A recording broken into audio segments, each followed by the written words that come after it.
And welcome back inside the home office. I'm Craig D'Amico, and this is NEC Football on the Run. We're coming off week 7, and what a big week it was. Dare I say, a historic week in the Northeast Conference as the league's first broadcast on the CBS Sports Network took place, a prime time Thursday night football showdown between Wagner and the reigning champion St. Francis University Red Flash. Coming up on this week's show, we will definitely recap that game as well as the rest of the schedule. We'll highlight the top 3 stars of the week. We'll chat about some stats. We'll look ahead to what's on tap this weekend, and we'll welcome in our special guest, the quarterback of the Duquesne Dukes, Darius Perrantes.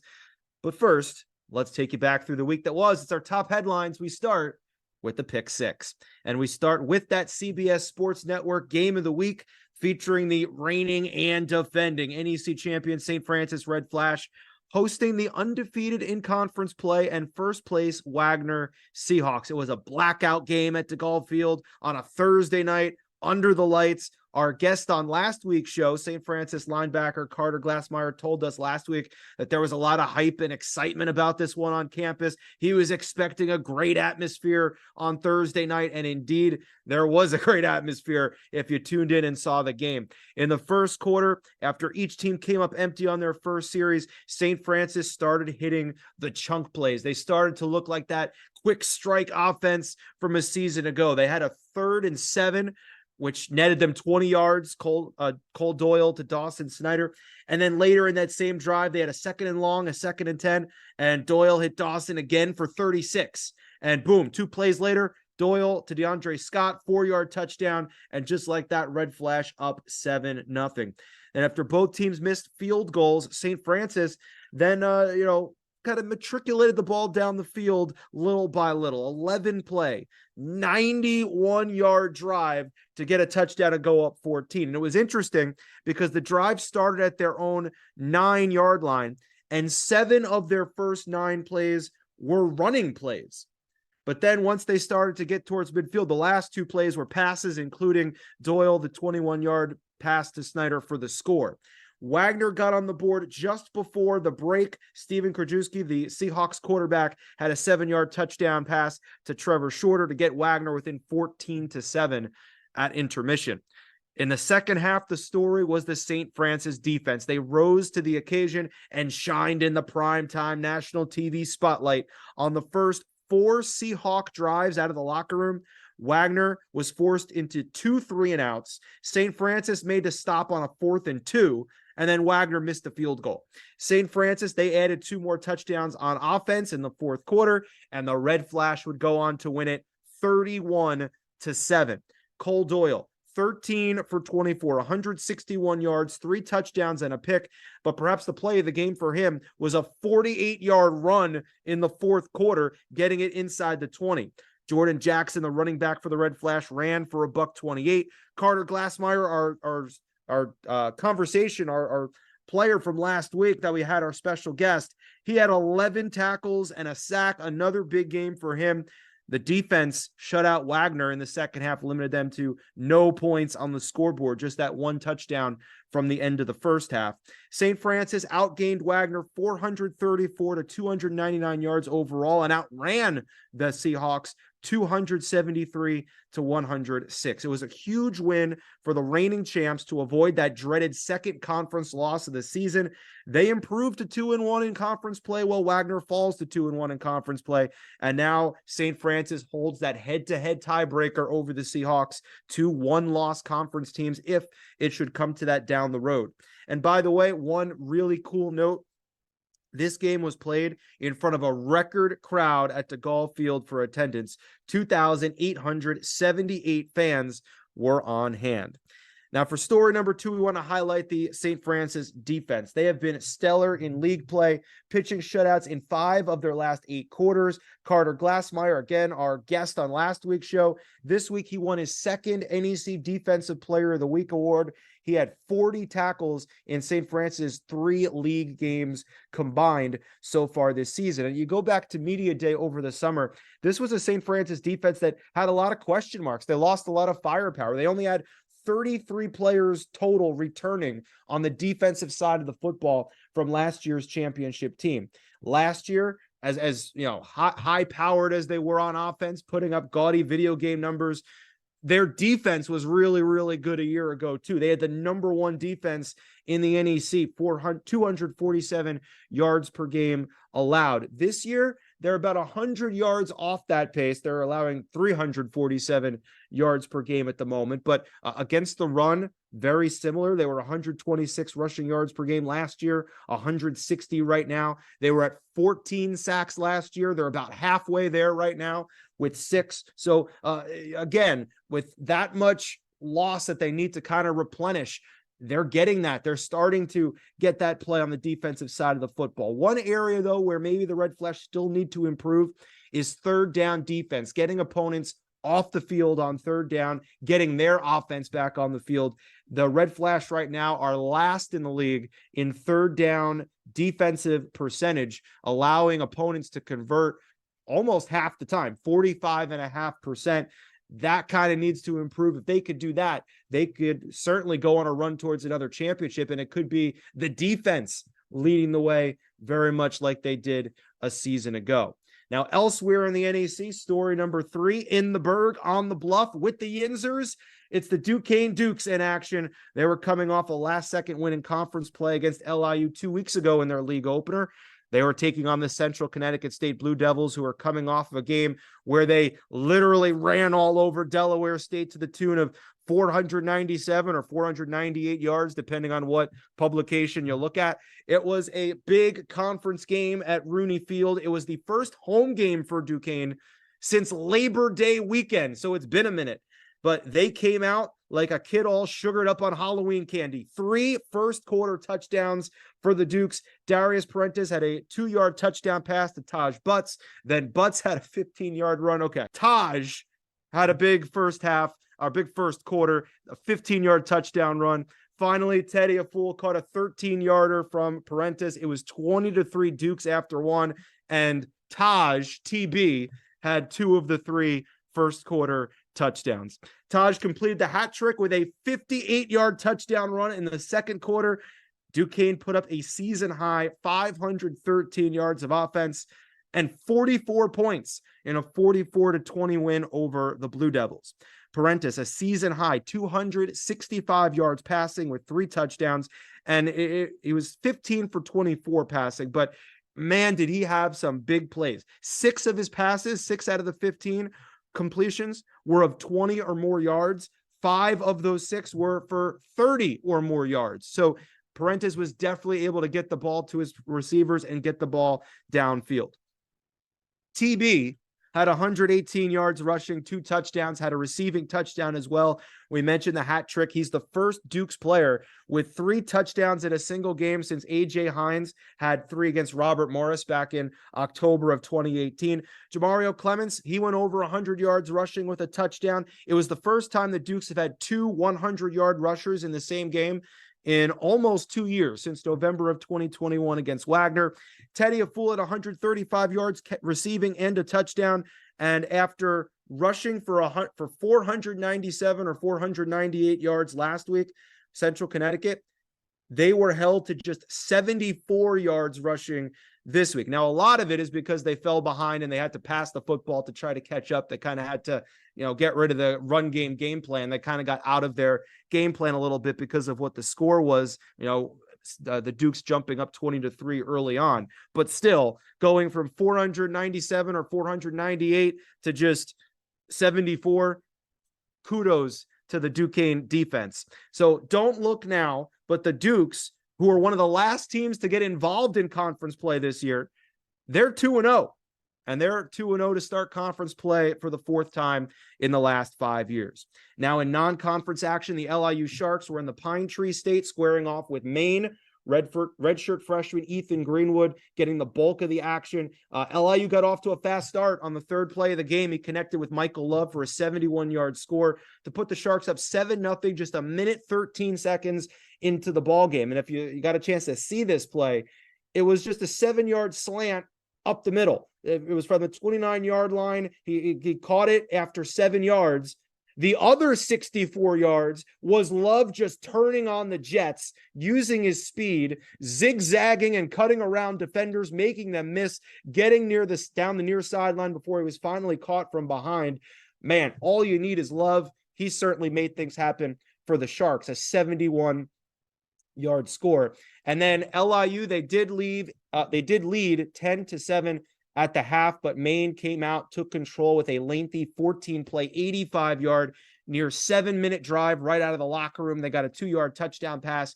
They would get 2 more touchdowns in the fourth quarter, and the Black Bears would go on to win 24-13. But a great non-conference showing by the Sharks. Greenwood finished 12 for 17, 186 yards, a touchdown, a pick. He had 65 yards rushing as well. The Sharks are back in NEC play on Saturday against Merrimack.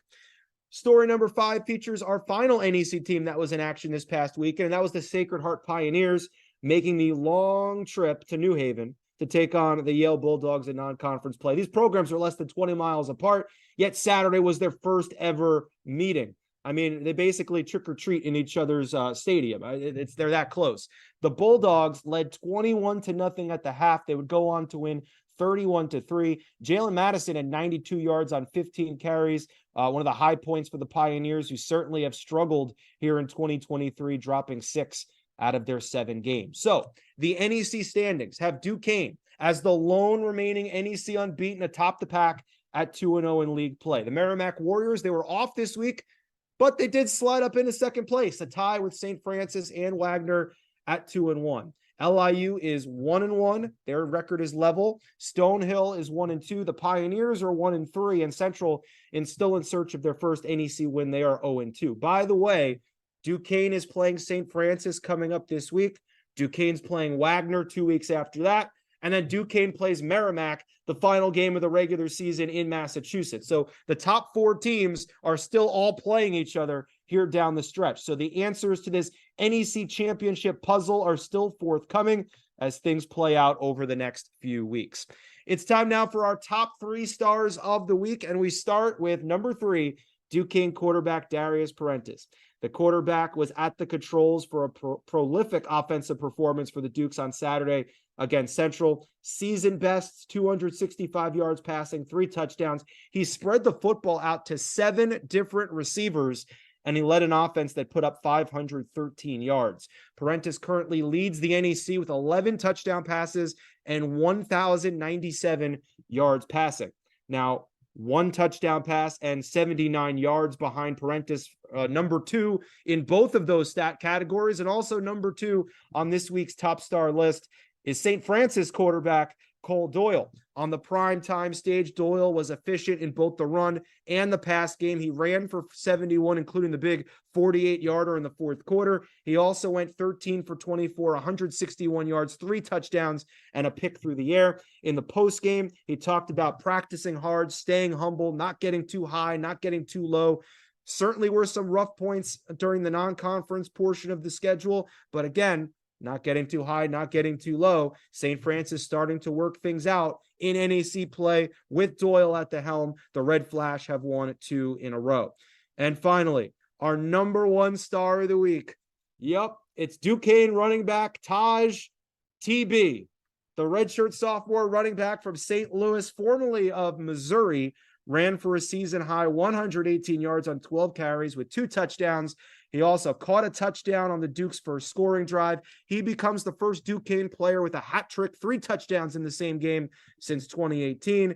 TB is averaging 92.5 yards per game in the 2 league games this year, which is second only to Merrimack's Ty Edmonds Jr. Up next here on NEC Football on the Run, it is time for our weekly chat, and today we are joined by the quarterback for the team that's the only remaining unbeaten in league play, the first place 2-0 Duquesne Dukes. It's Darius Perrantes. Darius, thanks so much for joining us this week on the show. Thank you for having me. Appreciate you. Glad to have you on board. And you know, we mentioned it, Duquesne 2-0 in league play, comeback win, final seconds over LIU, and then a big win this past week against Central. So what's been the key for your Dukes getting off to this great start? Honestly, it's just us playing together. We built a lot of chemistry this offseason with new players, a lot of returners, but just playing every minute, every down, forgetting the bad plays, just trusting each other. And so, what kind of, went into that in the off season? Because, there's been a big difference from last year to this year. There were some frustrations, I'm sure, last year as you were picked high and didn't quite go that way. So what's been some of the big changes that went on during the summer that helped you? Honestly, just that last season, just sitting in the back of our mind, um, just knowing that a lot of people are going to doubt us this year, but we have a lot of key players, and yeah, we're all just ready to ball whenever. Yeah. Now, you guys played some really tough competition in non-conference. You're West Virginia and Coastal Carolina and Delaware. So, for us on the outside, it was kind of hard to get a read on you guys, as a possible title contender this year because of last year and, the competition you were playing so far in non-conference. So now that you've played 2 league games, what have you learned about the type of team that you have in relations to being a championship contender? Yeah, those out of conference games obviously helped us a lot. But obviously we play every week like it's championship week. You have to. You never know who's gonna win, who's gonna lose. It's football. Anything happens. But we just go into every practice, every game like this is a championship day. Yeah. Which is great because you've seen the league this year. Who knows what's Yeah. going to happen? We've had some crazy stuff already, and I'm sure there's more to go. Let's talk about this past week against Central. 265 yards, 3 touchdowns. You now lead the league in yards and touchdowns, but you're certainly not doing it by yourself. You had Jabario Clements rush for over 100. Taj, I'm not going to say his last name because I'll start giggling like a 4-year-old, but he had over 100 yards rushing. Teddy Aful at over 100 yards receiving, and we're not even talking about your offensive line that's blocking for you guys. So what's kind of gelling right now that's allowing your offense to work in with such synergy? It honestly comes down to the coaches. We have a great play caller, Coach Doria. He just puts us in the best position to be successful. Obviously, my receivers, they're doing an amazing job with yards after catch, so they make my job easier. But definitely our O line, they're just great protectors. Obviously, we have some miscues whenever that happens, but we tend to handle it good. Now, I'm sure you treat those guys well on the offensive line. You go out to dinners, lunches, all that kind of stuff. Yes, sir. Now, let's talk about your journey for a second here. Coming from the West Coast to Pittsburgh, so what was it that kind of first you fell in love with football and you knew that this was the sport for you way back when? And then how did you kind of make it all the way to Pittsburgh? Yeah, I started at University of Rhode Island. Had some differences and just decided to transfer during the COVID whatever period, whatever it's called. But yeah, I'm just happy that Duquesne gave me an opportunity to display my skill set and get an education. So I can't complain. That's awesome. And of course, it's leading to a big game coming up this week.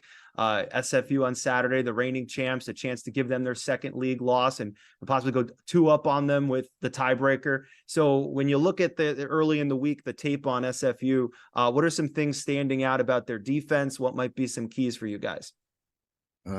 Honestly, they're a good, well-rounded team. Obviously, every team has some holes in it, whatever you want to call it, but they're a well-coached team. They have a great quarterback in Cole Doyle, but this is my first time playing them, so they got to be ready. Yeah.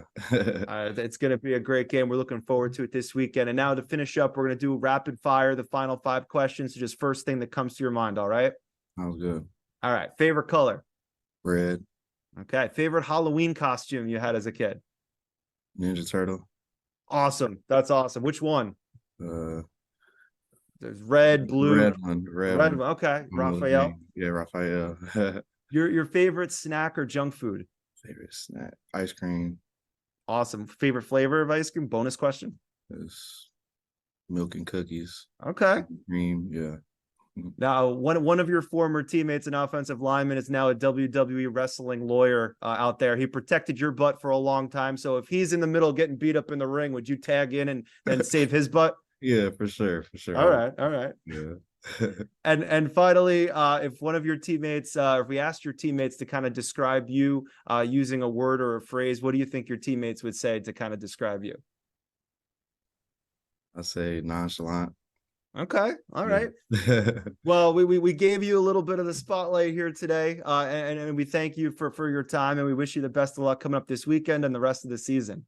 Thank you very much. I appreciate you. All right, be sure to check out Darius and the rest of the Dukes as they take on SFU Saturday, 1 p.m. NEC Front Row.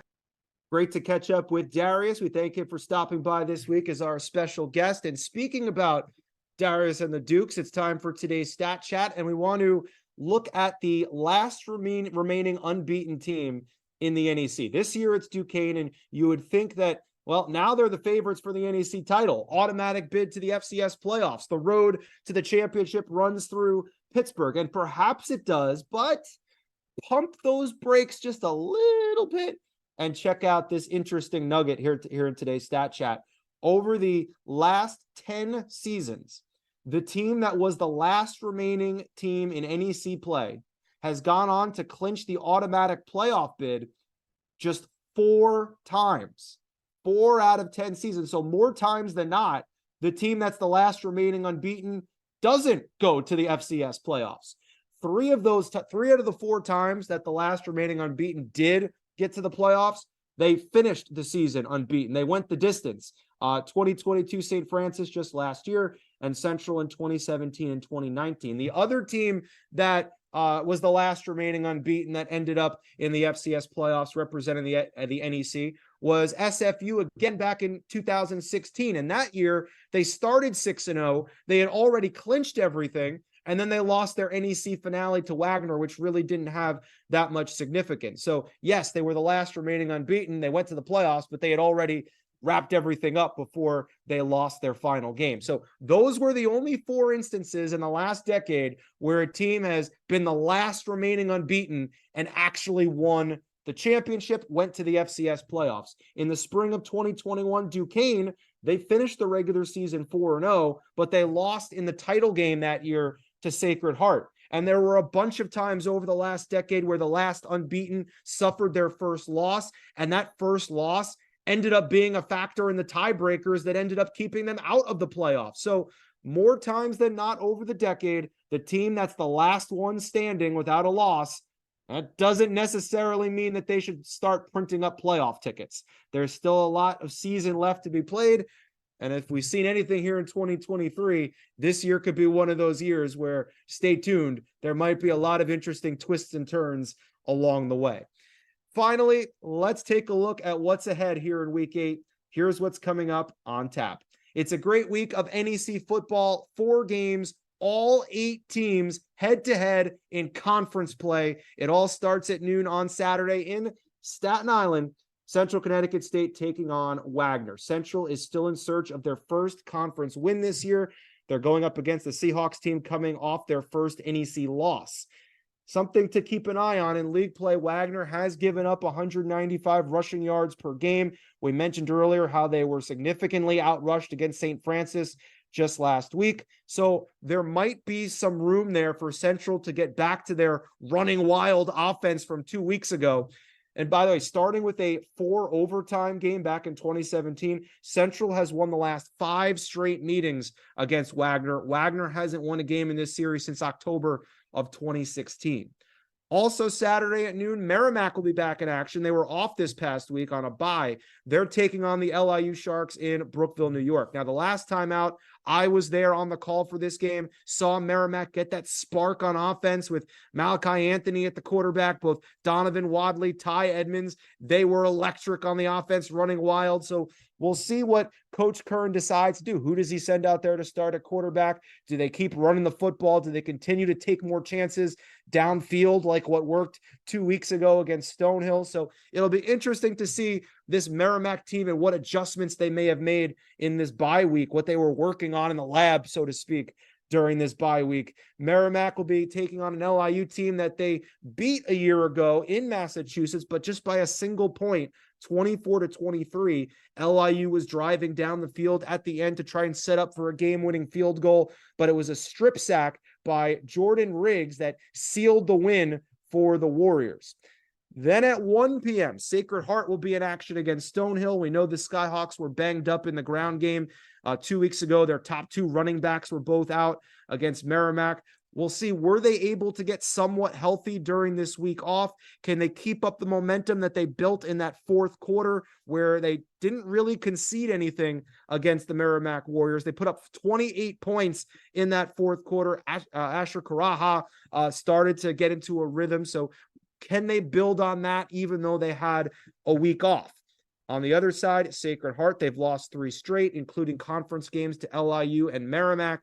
The Pioneers have only scored over 14 points just once this year, and that just so happened to come in their lone win, the 37-34 victory over St. Francis.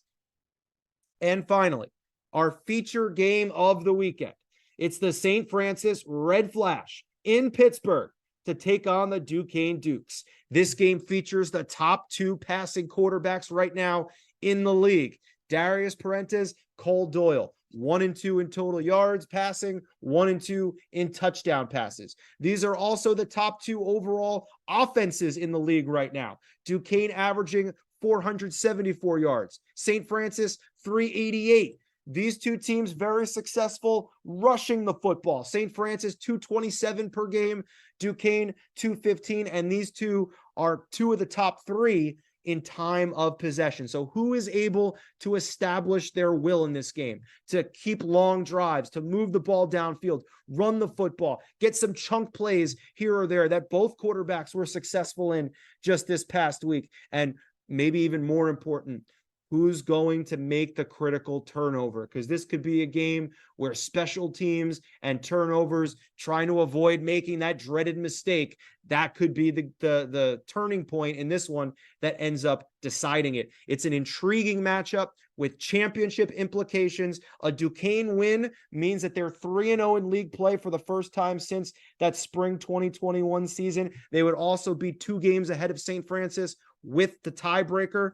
On the other side, if St. Francis were to go on the road and get this win, coming off their big win on Thursday night against Wagner, they would get to 2-1. They would drop Duquesne to 2-1. And depending on how Wagner does and whoever wins that Merrimack LIU game, that could create at the minimum a 2-team tie, or at a maximum a 4-team tie in the loss column atop the standings by the time we get together next week. So a St. Francis win could create chaos at the top of the standings. We'll have to wait and see. SFU has won head-to-head each of the last 2 years, 17-10 their last trip to Pittsburgh 2 years ago, and 51-14 last year in Loretto. Cole Doyle had 4 touchdown passes. It was one of his better passing games of the season, and Duquesne turned it over 3 times. So big one coming up on Saturday. St. Francis, Duquesne, part of a full league slate Saturday, 4 conference games, all 8 teams in action.